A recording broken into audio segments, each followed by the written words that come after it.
السلام عليكم ورحمة الله وبركاته. الحمد لله رب العالمين والعاقبة للمتقين ولا عدوان إلا على الظالمين. أصلي وأسلم على رسوله النبي الكريم وعلى آله وصحبه أجمعين أما بعد. വേദിയിലും സദസ്സിലും ഉപവിഷ്ടരായ പ്രഗത്ഭരായ വ്യക്തിത്വങ്ങളെ, രക്ഷിതാക്കളെ, പ്രഭാതത്തിനും പുലരിക്കും ഒരു പ്രത്യേകതയുണ്ട്. ഒരു മനുഷ്യൻ്റെ ജീവിതത്തിലെ ബോരിക ലി ഉമ്മത്തി, അള്ളാഹുവിൻ്റെ പ്രവാചകൻ സല്ലല്ലാഹു അലൈഹി വസല്ലം പറഞ്ഞതാണ്, എൻ്റെ ഉമ്മത്തിനെ ബറക്കത്ത് നൽകപ്പെട്ടത് അതിൻ്റെ സ്വബാഹിലാണ്, അതിൻ്റെ പ്രഭാതത്തിലാണ്.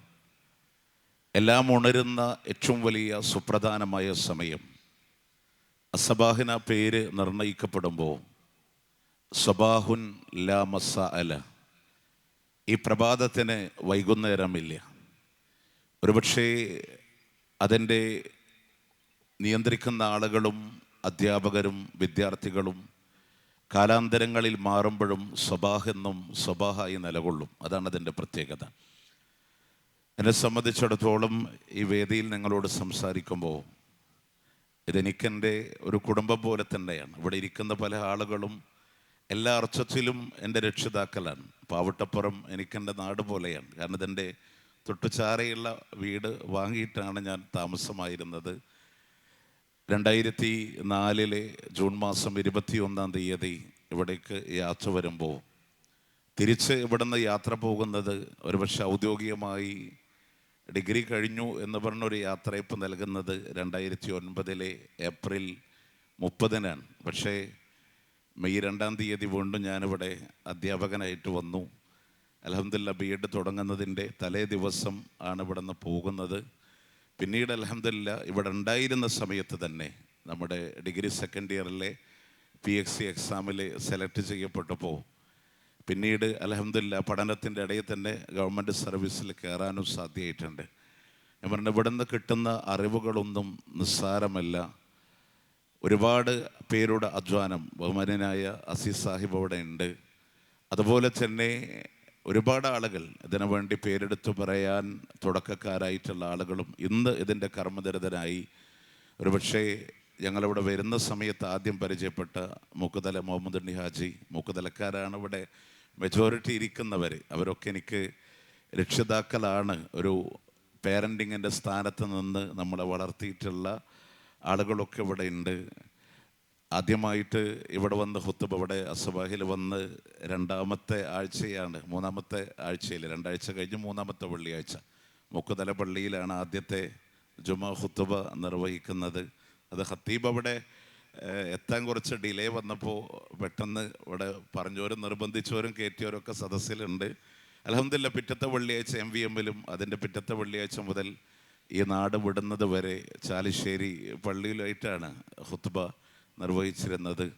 അങ്ങനെ ഒരുപാട് മേഖലകളിൽ ഇൽമിൻ്റെ വാതായങ്ങളെ തുറന്നു തരാൻ ബഹുമാന്യനായ ഇബ്രാഹിം കുട്ടി മൗലവിയും CPM മൗലവിയും, ഒരുപക്ഷെ നമ്മളിവിടുത്തെ പഠന വിഷയങ്ങൾക്കപ്പുറത്തുള്ള കിതാബിയായ ഇൽമുകളെ മന്തിക്കിൽ ക്ലാസ്സുകൾ എടുത്തു തന്നത് നമ്മുടെ CPM മൗലവി ആയിരുന്നു. അതുപോലെ തന്നെ ഇബ്രാഹിം കുട്ടി മൗലവി ഉസൂലിൻ്റെ ക്ലാസ്സുകളെ നമ്മളുടെ കോളേജിൻ്റെ പുറത്ത് നമുക്ക് പഠിപ്പിച്ചു തന്നെന്നുള്ളതും എൻ്റെ അധ്യാപകരിൽ പലരും ഇവിടെ മുജീബ് സാർ ഉൾപ്പെടെ ഇവിടെ ഇരിക്കുന്നുണ്ട്. ഒരുപക്ഷെ പല ഖണ്ഡനങ്ങൾക്കും ഈ അസബാഹിൻ്റെ പേരുമായി ബന്ധപ്പെട്ട് ഇവിടെ പ്രാദേശികമായ പ്രഭാഷണങ്ങൾക്കിടയിൽ വയനാട് ഒരു പ്രഭാഷകൻ എത്താത്തതിൻ്റെ പേരിൽ അവർ പ്രയാസപ്പെട്ടപ്പോൾ കോളേജിലേക്ക് വിളിച്ച് എൻ്റെ കൂടെ പഠിച്ചൊരു കുട്ടിയുടെ പേരൻ്റ് ആവശ്യപ്പെട്ടപ്പോൾ അന്ന് മുജീബ് സാറ് പറഞ്ഞു, ഇപ്പം തന്നെ ക്ലാസ് തീരാൻ നിൽക്കേണ്ട, ഇപ്പം തന്നെ പുറപ്പെട്ടോളാൻ പറഞ്ഞു.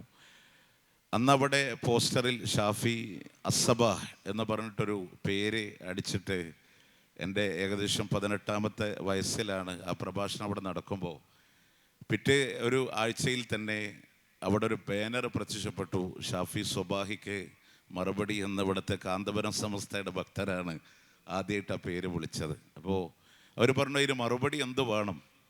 ഞാൻ പറഞ്ഞു, നിങ്ങൾ അന്ന് ഈ ഓലക്കാസറ്റ് പ്രൊഫഷണൽ കൊറിയറിൽ ചങ്ങരംകുളത്തേക്ക് അയച്ചിട്ട് അതിന് ഇവിടെ നമ്മുടെ കോളേജിൻ്റെ ലൈബ്രറിയിൽ അന്ന് മുജീബ് സാറാണ് നമ്മുടെ ഇബ്നു ഹജർ അസ്കലാനിയുടെ ഫത്തുൽ ബാരിയുമായി ബന്ധപ്പെട്ട വിഷയങ്ങളെ കുറച്ചൊന്ന് കൂടെ ഇരുന്ന് പറഞ്ഞു തന്നത്, അതുപോലെ തന്നെ അന്നത്തെ അധ്യാപകരും പിന്നീട് നമ്മുടെ പണ്ഡിതന്മാരുമായി ബന്ധപ്പെട്ടൊക്കെ അൽഹംദുലില്ലാ ആ പഠനം നടത്തി അതിന് നമ്മൾ തന്നെ മറുപടി പറയുന്ന ഖണ്ഡനം പറയുന്ന ഒരു സാഹചര്യങ്ങളുണ്ടായി.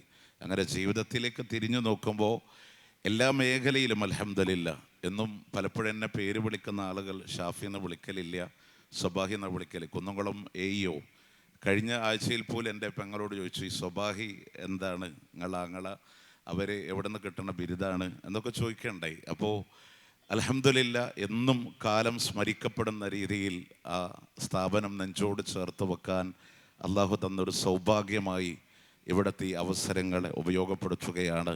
പ്രിയമുള്ളവർ, നമ്മുടെ ആരുടെയും കടമകൾ വിസ്മരിക്കപ്പെടുന്നില്ല. മഹാനായ പ്രവാചകൻ സല്ലല്ലാഹു അലൈഹി വസല്ലമയുടെ ഒരു ഹദീസ് കൂടെ പറഞ്ഞ് ഞാൻ അവിടെ അവസാനിപ്പിക്കുകയാണ്. ഇദാ മാത്തൽ മുസ്ലിമി ഇൻകച്ച അമലഹു ഇല്ലാ മിൻ സലാസ്. ഒരു മനുഷ്യൻ മരിച്ചാൽ 3 കാര്യങ്ങളല്ലാതെ ബാക്കിയെല്ലാം മുറിഞ്ഞു പോകും. നമുക്ക് നമസ്കരിക്കാനുള്ള, ഇബാദത്ത് ചെയ്യാനുള്ള തൗഫീഖിയായ മേഖലകളൊക്കെ അവസാനിക്കപ്പെടുകയാണ്.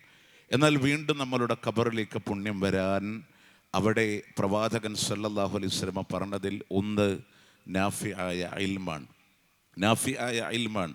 തഫ്സീറുൽ ഖുർആനുൽ അദീമിൽ ഇബ്നു കസീർ റഹ്മത്തുള്ളാഹി അലൈഹി സൂറത്തുൻ നജ്മിലെ 36-ാമത്തെ ആയത്തിൻ്റെ തഫ്സീറിൽ മരിച്ചവർക്ക് വേണ്ടി ഖുർആൻ ഓതി ഹദിയ ചെയ്താൽ കിട്ടില്ല എന്ന് പറഞ്ഞിട്ട്, എന്നാൽ ഈ ഹദീസ് ഉദ്ധരിച്ചു പറഞ്ഞത് നാഫിയായ ഇൽമ ജാരിയായ സ്വദക്ക സ്വാലിഹിങ്കലായ മക്കളുടെ പ്രാർത്ഥന കിട്ടും. കാരണം സൂറത്ത് യാസീൻ വനകുതുബു മാ ഖദ്ദമു വ ആഥാറഹും വകുല്ല ഷൈഇൻ അഹ്സൈനാഹു ഫീ ഇമാമിൻ മുബീൻ. അവർ ചെയ്തതും അവരുടെ അസറുകളും. അതുകൊണ്ട് അൽഹംദുലില്ലാ ഇവിടെ ഇതിൻ്റെ കർമ്മനിരതരായി ഇതിൻ്റെ മുകളിൽ നിൽക്കുന്ന ഇതിൻ്റെ എല്ലാ ലീഡേഴ്സുകളായി നിൽക്കുന്ന ആളുകളോട് അവർ ഒരിക്കലും ഇത് പാടില്ല. എത്ര ആളുകൾ ഇവിടെ നിന്ന് പഠിച്ചിറങ്ങിയാലും അവരുടെ ഖബറിലേക്ക് ഇൻഷാ അല്ലാഹ് പുണ്യം ലഭിക്കുന്ന ആളുകൾ. അധ്യാപകരെ സംബന്ധിച്ചിടത്തോളം വലിയൊരു സമൂഹത്തോട് അവർ പകർന്നു കൊടുത്ത അറിവിൻ്റെ മേഖലകൾ. വിദ്യാർത്ഥികളെ സംബന്ധിച്ചിടത്തോളം ഇൻഷാ അല്ലാഹ് പഠിക്കാൻ, നാളെയുടെ വിളക്കുമാടമായി മാറാൻ, ഒരു പുലരിയുടെ എല്ലാ പ്രഭാതത്തിൻ്റെ കിരണങ്ങളും ലോകത്തിലേക്ക് പ്രഭ ചൊരിയുന്ന പോലെ ഉറങ്ങിക്കിടക്കുന്ന ആളുകളിലേക്ക് കടന്നു വരുന്ന പ്രകാശത്തിൻ്റെ രശ്മികളെ പോലെ ഇൻഷാ അല്ലാഹ് ഇനിയും പടർന്നു പന്തലിക്കാൻ, ഇനിയും മുന്നോട്ട് കടന്നു വരാൻ ബഹുമാനനായ ഡോക്ടർ അബ്ദുൽ ഹസീബ് മദനി എത്ര തന്നെ അഭിനന്ദിച്ചാലും പ്രാർത്ഥിച്ചാലും മതി വരാത്ത ഒരു ലീഡർഷിപ്പ് അല്ലാഹു സുബ്ഹാനഹു വ തആല ദീർഘായുസ്സും ആഫിയത്തും നൽകി അള്ളാഹു അനുഗ്രഹിക്കുമാറാവട്ടെ. സ്വപ്നം കണ്ട പല പദ്ധതികളെയും യാഥാർത്ഥ്യമാക്കുവാൻ ഇനിയും അദ്ദേഹം പറഞ്ഞു, ഈ അലുമിനി കഴിഞ്ഞ് ഇവിടെ നിന്ന് പുറത്തേക്ക് ഇറങ്ങുമ്പോൾ നാളെ ഇനി അസ്സബാഹിൻ്റെ പടി കടന്നു വരുമ്പോൾ ഇതിൻ്റെ മുഖച്ഛായക്ക് വരെ ഒരു മാറ്റമുണ്ടാകാൻ ഇൻഷാ അല്ലാഹ് മനസ്സിൽ ആഗ്രഹമുണ്ട്, പ്രാർത്ഥനയുണ്ട്. ഇവിടെ കൂടിയ മുഴുവൻ ആളുകളുടെയും പൂർവ്വ വിദ്യാർത്ഥികളും ഞാൻ മനസ്സിലാക്കുന്നത് ഒരു ബാച്ചാണ്.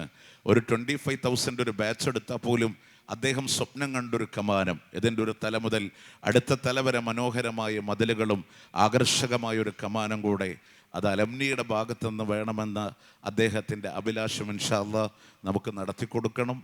നിങ്ങളുടെ ഒക്കെ സഹകരണം ഉണ്ടാവണം. അല്ലാഹു സുബ്ഹാനഹു വ തആല ഇനിയും യശസ്സുയർത്തി സമൂഹത്തിൻ്റെ മുമ്പിൽ പ്രകാശം ചൊരിയുന്നൊരു കേന്ദ്രമായി സ്വബാഹിനെ അള്ളാഹു വളർത്തി തരട്ടെ. അവൻ്റെ ഉന്നതമായ അലംഘനീയമായ ഫിർദൗസിൽ ഇവിടുത്തെ പ്രകാശത്തിൻ്റെ ഹിദായത്തിൻ്റെ വെളിച്ചം കിട്ടിയ ആളുകൾക്ക് പ്രവേശിക്കാൻ അള്ളാഹു തൗഫീഖ് നൽകി അനുഗ്രഹിക്കട്ടെ.